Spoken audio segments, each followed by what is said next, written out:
Welcome back, folks, to episode 65 of the Running Man Self-Regulation Skills and Self-Improvement Project podcast with me, your host, Dr. Armando Dominguez, PhD in health psychology, licensed professional counselor, and an adjunct professor at a local community college. And coming to you this early Saturday morning and have some thoughts I'd like to share, one having to do with creativity of mind. Now, this is something that we look at in more of an artistic sense, but really what that indicates when we're talking about creativity in particular is that our mind is thinking in a novel and a different way. So basically, the most important idea about creativity is that it's useful to us and it feels good to us whenever we say we can create or express ourselves in a way that it'd be artistic or something that's novel or something that maybe I invent. And maybe we just look at things in a different way. But the important thing is that we have to realize is that by being creative, we have broken free of a habituation of mind, a habit of mind that we keep on a day-to-day basis. And this is where creativity starts to feel good to us. And this is the important part that's going to launch our discussion today. So, since we're discussing the breaking away from the daily mind or the day-to-day mind and calling this movement towards creativity, what we're going to point out is that, well, what is my everyday mind? What is it that I entertain on the day-to-day basis? How is it, more importantly, that I entertain my thoughts, my feelings, and what I do, how I order my day, so to speak, and then execute said actions that I have to get done, my chores, taking care of kids, going to work, coming home, throwing the trash, making dinner, making my bed, this sort of thing. And this is something that currently in the public mind, there are lots of books that attend to these types of skills having to do with, well, how do I get started? How do I get to be more productive? And ordering things is one thing. Decluttering our lives and our homes is another. But also having that sense of mindfulness, another key term that has become quite the media honey lately. And it's something that I'm not minimizing, but that is part and parcel to what it is that we do in our day-to-day. We're not far from these things, but yet we look to others to teach us, well, how do I do this? How do I become more productive? What do I have to do to order myself as a jump start? And there's nothing wrong with that. Self-improvement is an amazing area of popular psychology, but also it's something that's not just pop psychology.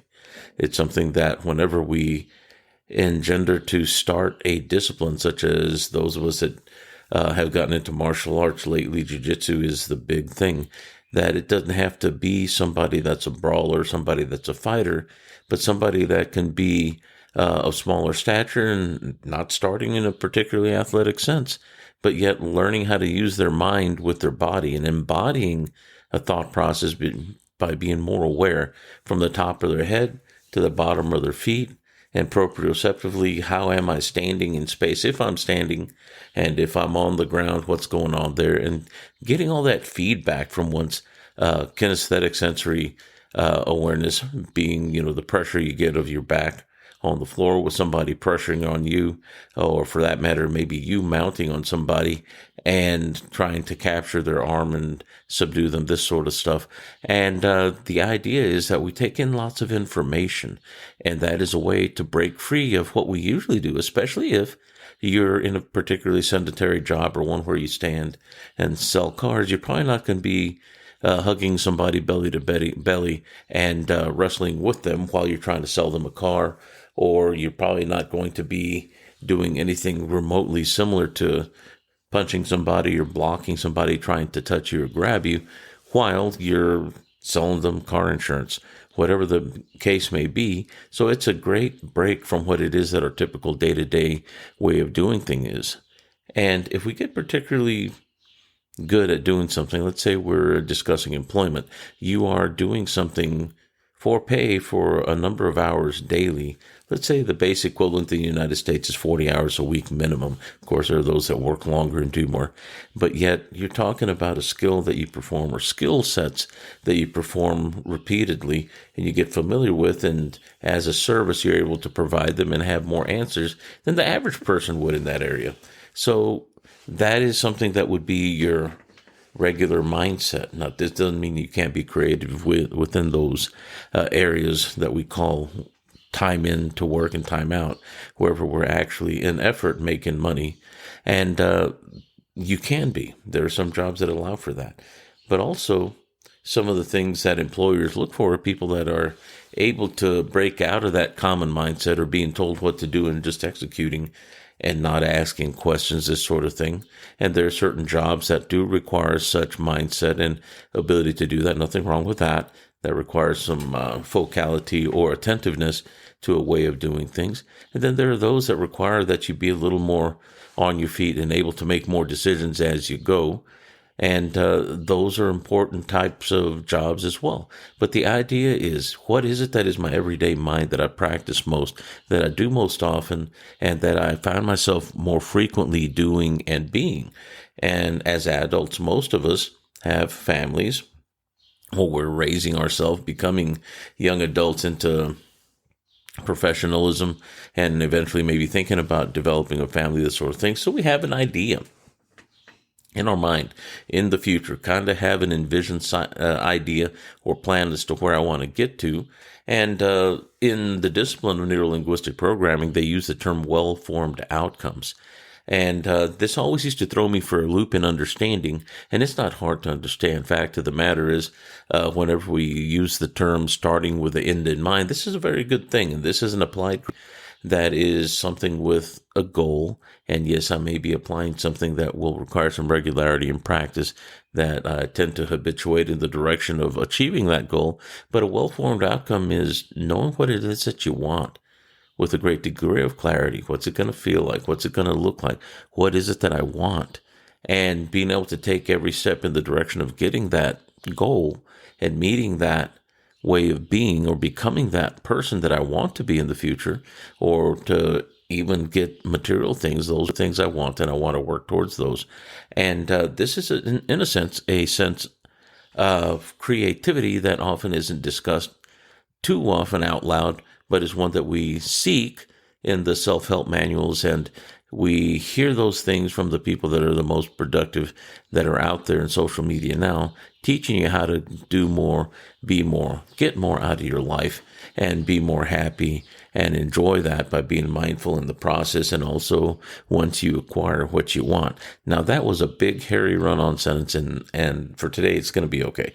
But the idea is that when we're seeking to have a degree of creativity, we are actually choosing to break often what we would call our everyday mind, not breaking it and shattering it into pieces, but rather breaking free from it more correctly and developing a new pattern of behavior. Doesn't mean you abandon everything, but sometimes it's a slight pivot or a little bit of a turn, or maybe taking a step in a different direction, but still maintaining the principles of what I'm doing, or maybe still doing what I'm doing every day, but setting some time aside every day to work towards a goal. And the term side hustle is something that we hear a lot of now, and moving in the direction of creating success in a different area. And success doesn't always have to be a fiscal monetary thing, and it can be, and of course we all want more of that, and that's okay. It gives us more choices, and nothing wrong with those things. But in the sense of, generally speaking, how can I be more creative? One question is, what do I do every day that might put me in a state of autopilot whenever I'm doing things and I don't have to think so much? Because we have to not really fight against, but rise above our natural tendency as human beings to be efficient.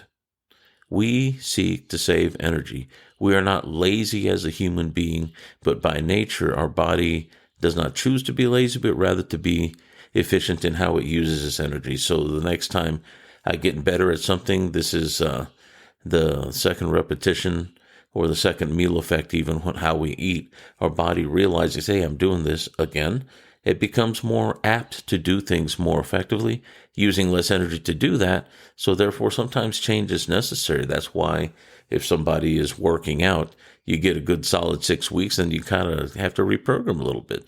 You have to test the waters in a different way, in the sense of if I want to lose weight, get more muscular, or gain more endurance, I have to kind of change the way I'm addressing my workout and not get too comfortable. There's some that go to the extreme to wherever you have a great degree of fitness as a result of muscle confusion, they say. Well, there's also some benefit to repetition and practice, and that's where you get depth of skill. So you can go too far to one end, too far to the other. One degree is going to be you go so far that you get extremely good at, let's say, long distance running. But let's say you're not balancing out by lifting some weights to make sure you maintain the strength to be able to run those marathons or whatever it is that you're doing. And then we have this aspect of doing different things all the time, and that will always keep the body toned and in good shape, and you'll be able to respond in a number of ways. But we also will realize that we have tendencies to be a little better at certain things, and we tend to gravitate towards those, because this is where some of the payoff comes in, where we not only enjoy gaining skill, but we like feeling good whenever we do something very well and skillfully. And it's okay to have that too.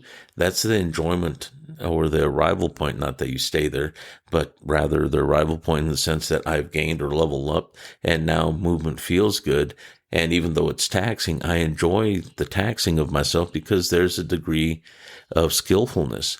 And some would use the term mastery. I tend to disagree with that term as a final arrival point, as I take more of an Eastern perspective from the martial arts, that this is a lifelong journey. And even though you can become exceedingly skilled, do you ever arrive to wherever you're just kind of hanging out and you never lose skill? Well, no, you always kind of have to maintain it. So therefore, a little creativity and training starts to develop nuance over time, and that we find different ways to add a little bit at a time. And these things take time as well. So what I'd like to add to this is that there's a certain mindset to being creative whenever we break free from our everyday mind. And part of it is with this imaginative quality of, well, what do I want to do? What do I want to gain? Ooh, that looks interesting. And then maybe taking a new spin on something that's old and making it new in that sense. And just the idea of adventuring with our mind, going there and being there in that sense, and allowing yourself and knowing that in our mind is, in an imaginative sense, unlimited. We can think what we want, how we want. And I'm going to refer back to whenever I was a kid. I say kid, I was just going into junior high. I was about 13. First time I was ever exposed to somebody that was a fanatic of Dungeons and Dragons. We played, and it was such a neat game. And matter of fact, it was a young man that was watching. I think his name was Jeff, if I remember correctly. And he was working at a convenience store, and my friends and I got out of school, and we popped in, and they kind of told us stories about this guy. And it's like, well, what is this game thing they're playing? Not realizing it was a game involving imagination. And he was a college student, just passing time. And he had so few customers going through that he was managing the store at, that he would play Dungeons and Dragons. He would roll characters with us and kind of tell us what was going on. It was like, wow, that was a different way of thinking. And I grew up in a primarily Hispanic community that was rather low income. And it wasn't a terrible community, but it had its typical dregs and troubles and problems. But our parents did a really good job of raising us in a way that we were outside of that influence, but yet we still rubbed elbows with those that lived in those circumstances a little more than what my family did. So we were very fortunate in that sense that they kind of kept us out of it, but we still saw it.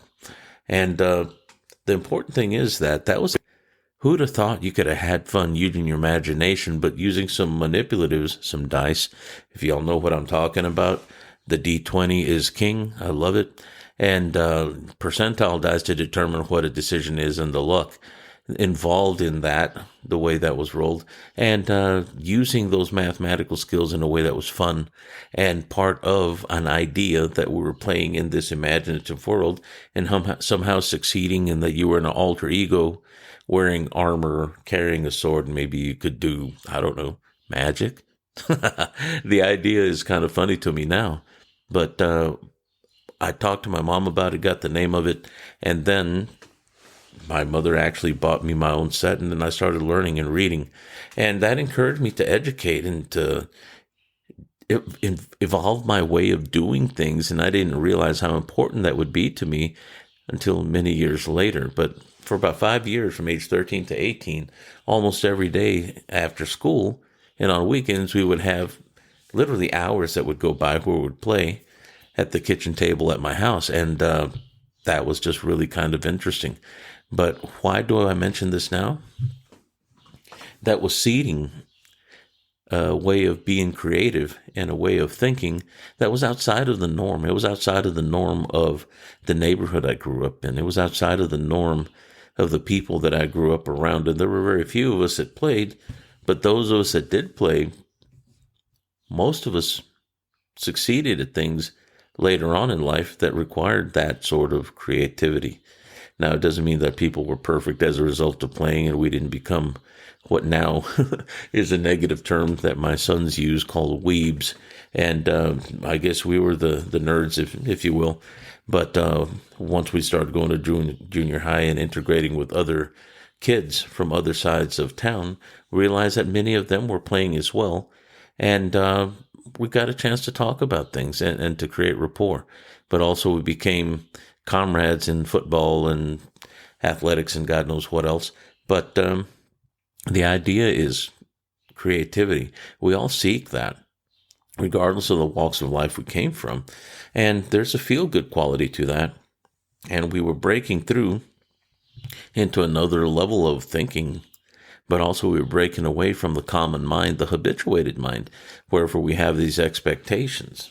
Now, the sad part of this, looking back, is that there are a number of folks that I know around that time that ran into this guy as well, that played and they were like, I don't know what to do with that. But also the prevailing suggestion of their environment was much more difficult, probably much more violent and much more involved with the drug scene, that sort of thing. And those are the influences that impacted them the worst. Violence in the household and all kinds of things that, looking back, I can see how that shaped them. And not that Dungeons and Dragons saves lives. It kind of does sometimes. There was a huge environmental influence there that allowed me to have the luxury of an opportunity to have creativity in my life and to be able to think differently.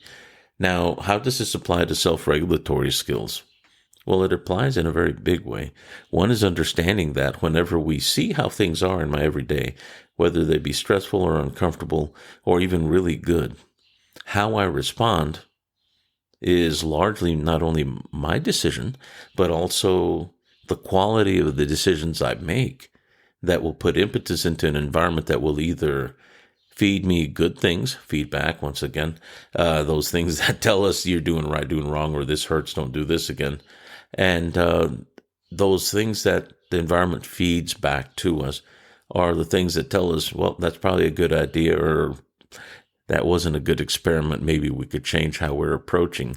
And this is part of creativity, problem solving, active problem solving, being involved and mindful of what it is that I'm moving towards, and also being involved in those things that tell me what direction I'm going, and being able to, in my mind's eye, in my imagination, be able to envision what it is that I want as an outcome. Where do I want to go? What do I want to be? What do I want to do? And how can I get there? Well, the how can I get there may not be worked out immediately. That's something that along the way you will talk to people and do things and realize, well, that didn't get me closer. Maybe I can do something else. And we start moving that direction. We may research and find out, well, okay, I was missing this part. Oh, that works better. And well, that has nothing to do with what I'm doing, but it really works here. And this is where we start looking for solutions. We become solution focused, we become solution minded, and we start moving with a sense of expectation that if I do certain things a certain way, I will get certain outcomes. And these are the steps in the direction that I want to go. And then in a predictive sense, I start seeing small successes adding up, and we start gaining what is called self-efficacy. I start believing in what I can do. I start having confidence in the skills that I have.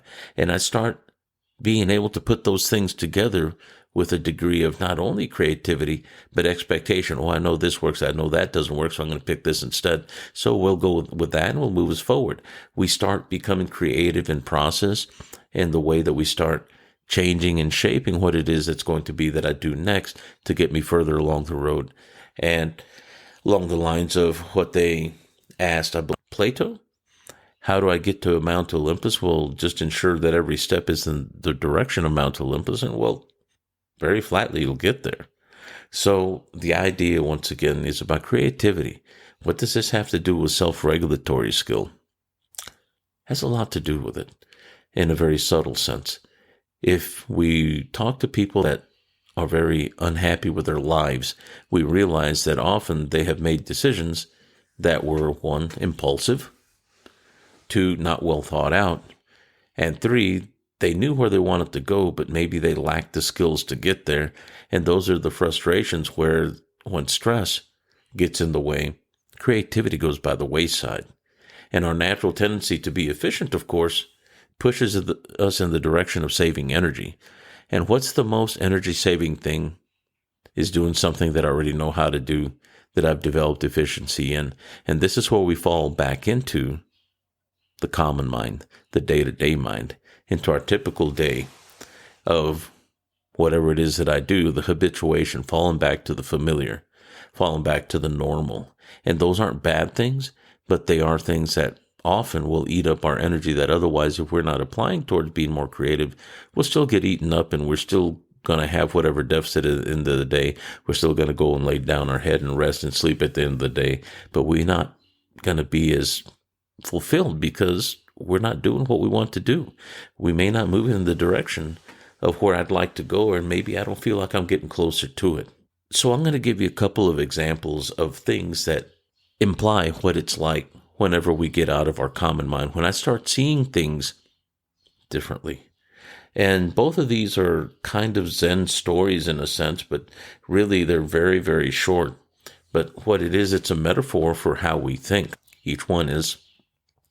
The first one is whenever the young monk asks the senior monk, what do you do in meditation and how do we get enlightened? The senior monk takes his sandals off of his feet, puts him on his head, and he walks away. So what does that tell you? Well, if you're not into Zen, we're going to learn a little bit. What that indicates is that shoes are normally used for walking, traveling, correct? And why would he put shoes on his head? The young monk asked about enlightenment. Enlightenment is a very intentional process that occurs not just in our mind, in our body too, but it's what happens in our mind that dictates the direction we go towards enlightenment, achieving enlightenment. So if we consider the movement towards enlightenment a journey, and the shoes are the physical embodiment of a tool that we use to travel and traverse on our journeys in the physical sense, in the external world. If he put his shoes on top of his head, he was putting them together as a very distinct picture, saying that when I go into my mind, I can travel. I can travel in my mind, or I make the journey in my mind. It's a very powerful image. The second story, it's a very simple metaphor once again, is a senior monk was asked by a junior monk, what is a cat when it flies? And the junior monk, having asked the question, is expecting an answer that makes sense because this was something that was put to him. And the senior monk, without frustration, without work that the junior monk had put into it, had an answer for it. And he said, what is a cat when it flies? And he answered, the higher, the fewer. Now, what is interesting about these two examples of Zen thought is that they're a breakaway from everyday mind. We do know that cats fly, but if there's a cat that flies, those that fly the highest, if we call it a competition, are the fewest at the highest level of sky or mind, so to speak. And it's a different way of relating to everyday things. And the understanding that the limitation of our lexicon, our language, also puts limits on what it is that we create based on what we believe those things to be. We know cats don't fly. but yet the higher, the fewer. We're assuming in our mind that, imaginatively speaking, yes, they can. And not only that, the ones that go highest are the fewest. So whenever we see things in our day-to-day, creativity requires that we think a little differently. Some would like to say out-of-the-box thinking.